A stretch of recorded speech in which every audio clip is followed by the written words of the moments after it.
G'day guys, I'm Daddy D. This is my first ever YouTube video. It's going to be on NRL Supercoach 2020, which I really enjoy playing. My team name is the Dazzling Dogs. You'll be able to see from my banner I'm a Bulldog supporter. Some of you will love that, some of you will hate that. But that's just the way it is. Been a Bulldog supporter all my life.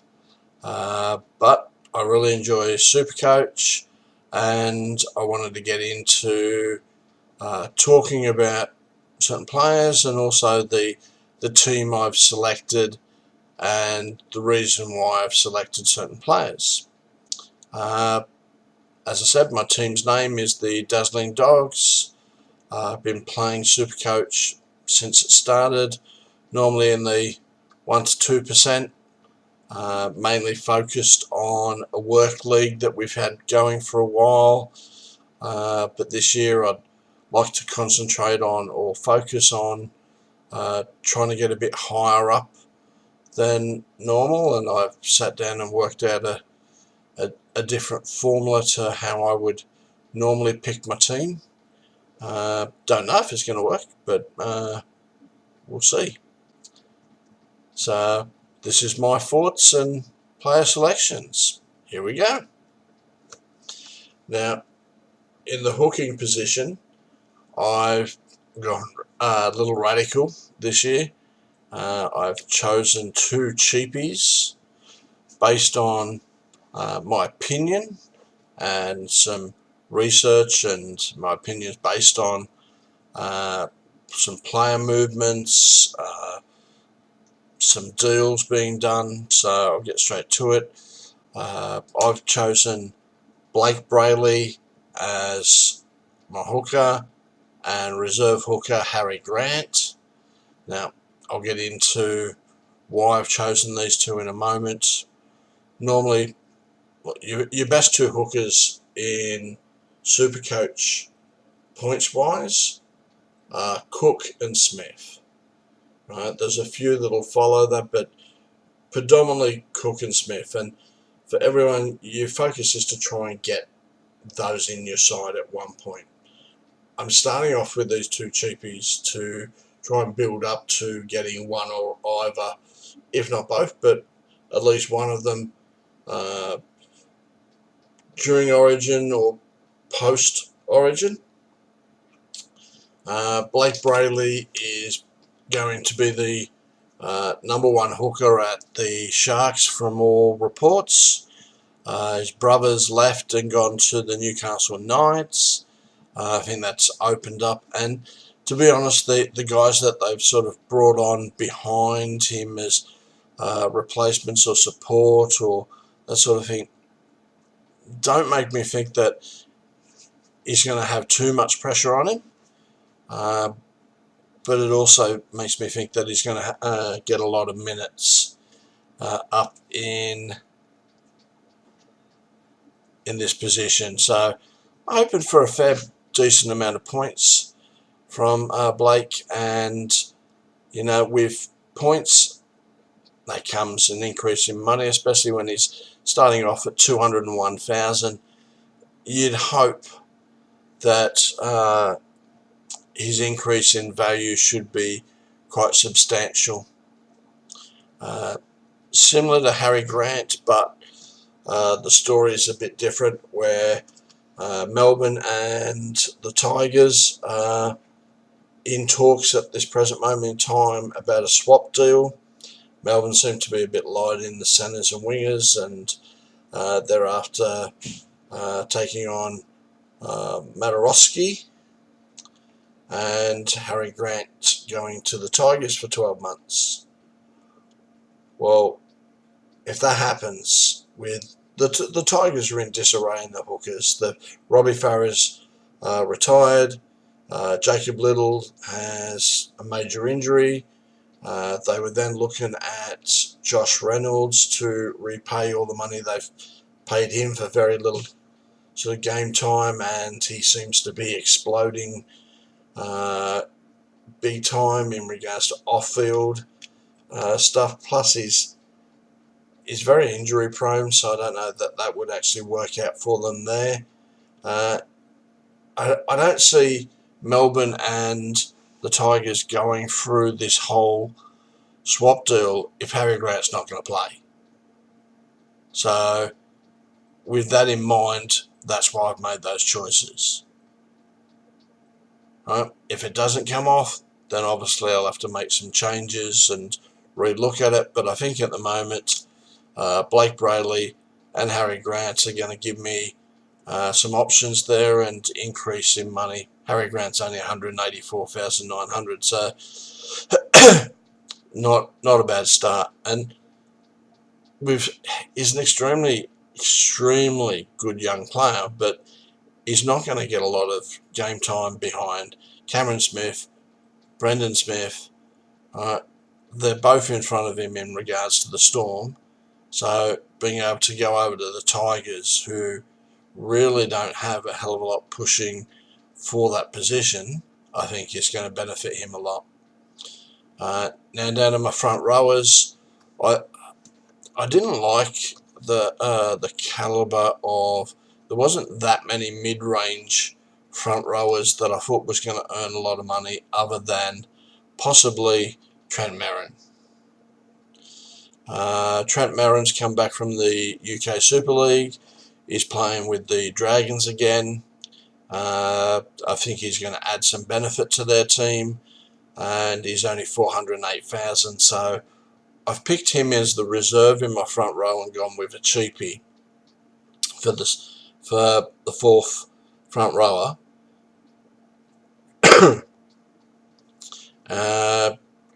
Rudolph from the Sharks. There's a lot of talk around here that he may get a reserve spot, but we'll see, and then we'll make adjustments depending on excuse me guys, that sort of thing. But I've gone for a little bit of, I've spent some money in the front row and gone for a set and forget with Haas and Clemmer.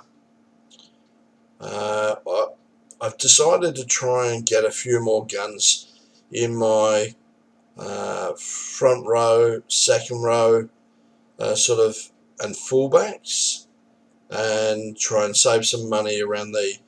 I think there's some options in this halfback 5'8" that I liked, that I thought would maybe come on and earn some good money.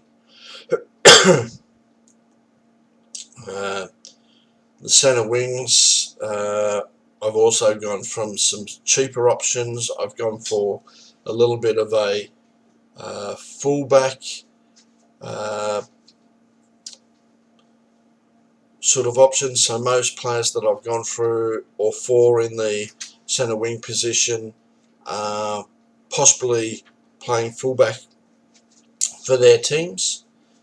And that was a little bit of my theory there. Excuse me again, guys. Fullbacks do predominantly score reasonably well, right? So high involvement fullbacks are going to do you pretty well.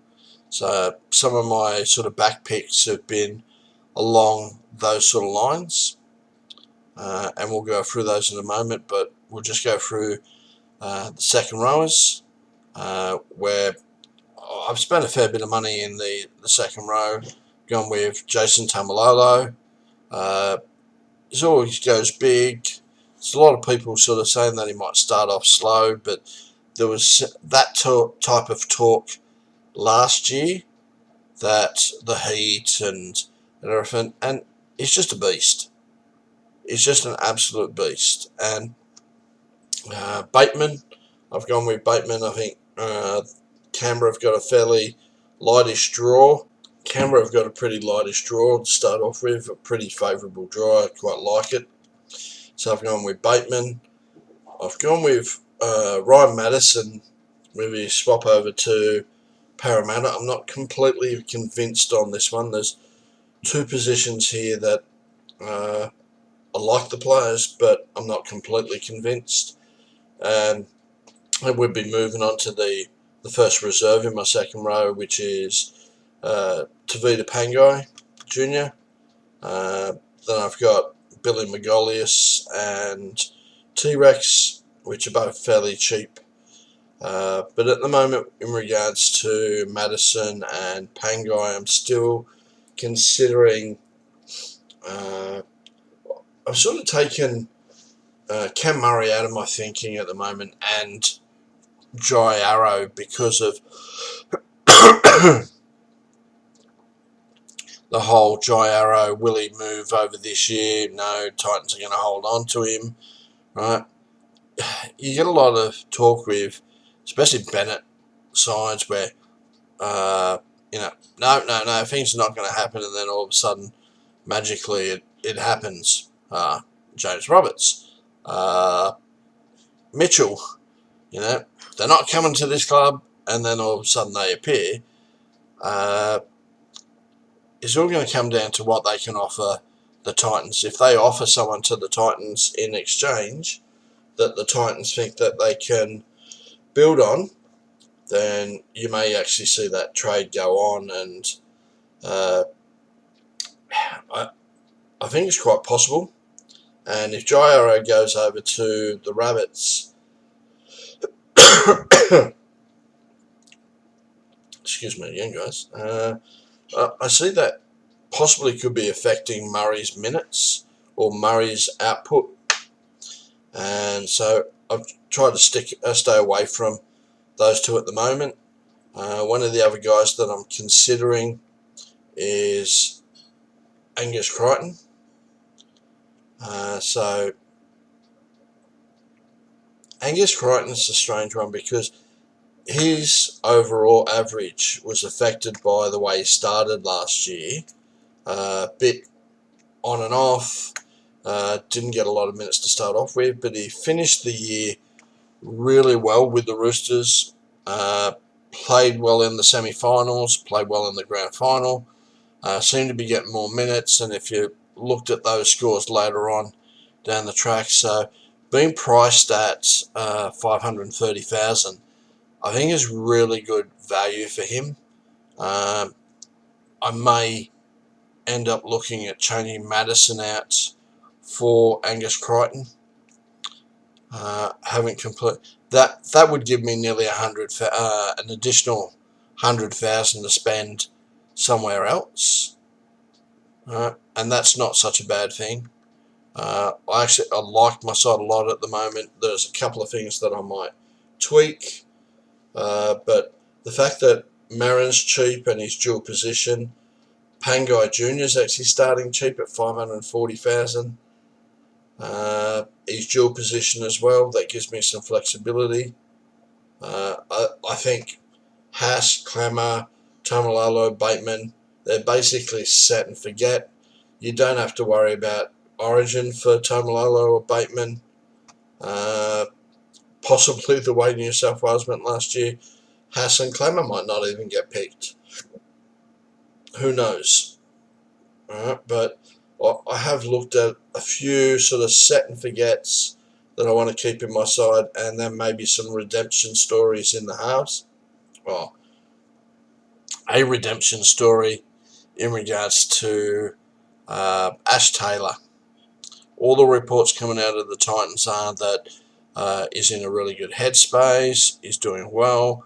I watched a lot of the coaches' efforts with St. Helens and that over in the Super League. I think he's a fantastic coach. I think he can actually get the best out of Taylor. So I'm taking a bit of a risk, and I'm going with Ash Taylor at halfback. Saves me some money. He's only 329,000. I've put Luluwai in there as well, who's only 250,000, 257,400 to be exact. So they saved me a lot of money there. George Williams at 5'8". I love George Williams. I love how he plays. He's a very involved halfback. I think he's very suited to NRL. I think Canberra's going to go really well off the back of him.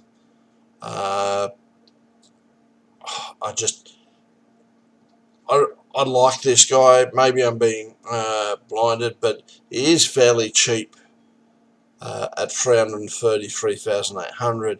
So I'm going to take a risk and I'm going to go with him. I think it's going to be good value. I think it's going to pay off. One of the other players, I think, with Valentine Holmes coming into the Cowboys side, Drinkwater lost the fullback position, but rather than kick stones and ask for a release, he put his head down, and he used to be a halfback in his junior days. He actually switched from being a halfback to playing fullback to try and get somewhere. I like the kid. I think he's done well. It looked likely at the Storm. It looked likely at fullback for the Cowboys in the late end of the season. So I'm going to take a bit of a risk on him. He is 360,600. So it was him or Brinson that I was looking at maybe taking a bit of a risk on, but I've gone with him. Now my centres, here's where I've saved a fair bit of money, but I'm not unhappy. I've gone mid-range rather than in the past. I've gone two guns or one gun, one semi-gun, and then cheapies. I haven't done that this year. I've gone more mid-range or players that were playing out of a position and then maybe moving to fullback later in the year or fullback this year. So I've gone for Asako, Dewey, DWZ, Lomax. They're my four main ones to start off with. I've gone with Tautau Moga over Best at the moment on the bench. Tui Talau, which is being talked up because of Mataroski going possibly to Melbourne. Greg Lalilisio, I have no idea how you pronounce his name, but I've just gone with him because he's cheap at the moment. Obviously, we'll have a look around at the time, team names, to see if there's any other cheapie that's actually going to play. But I've gone with Moga over Best because apparently Best is still on the injured list. So if Best comes right for round one, then I'll swap him out and put Best in over the top of Moga. I like Moga as a player, but he's very injury prone. He's struggled for game time. He's struggled to keep down a spot, and I'm just a bit worried that injuries may be a big problem with him again. Last year with my fullbacks, I went Teddy and Turbo. Most of the year set and forget. Injuries to Turbo hurt me a bit. But I decided to change things up a little bit, but I haven't gone cheapies in fullback. I've gone for Ponga and Pappenhausen. I think Pappenhausen's fairly cheap because being used as a sub and a bit part player last year by Melbourne, his overall percentage is down, and I think if he gets the number one spot at Melbourne, he'll really increase in value and score quite a lot of points. I'm quite confident in that, and I think Newcastle excuse me again, guys. I think Newcastle with Ponga under a new coach will do really well. So decided to save a little bit of money there and go for these two. Obviously I'm still looking to go Teddy and Turbo later on down the track, but or either both or one of. But I'm thinking that these two could rival them, and even sometimes in some games outscore them. But also increase in value there and then give me some options later on down the track. Pappenhausen obviously is not going to play Origin at this stage. So I think that'll be pretty good. So at the moment, guys, that's my team. That's some of the theories. I'm looking to put another video together later on down the track in regards to possibles and probables. But at the moment, I'm just trying this out and seeing how I go and see whether people actually like the content. If you do like things, give us a subscribe, like, share, whatever these things are. I'm not a young fella, so I'm asking my kids in regards to some of the how to do things and what the terminologies are. So sort of getting there, but hopefully I can give you an insight into things. I do look through a lot of reports. I keep an eye on and watch most games. I've had a lot of involvement in rugby league throughout my life. I'm also been a referee. I'm a referee's coach. I've coached junior teams, played overseas. I do know a little bit about rugby league and the types of players coming through that could possibly make it. So I'm hoping to sort of use some of that and pass some of that knowledge or opinion on. Some of it will be useful, some of it might not.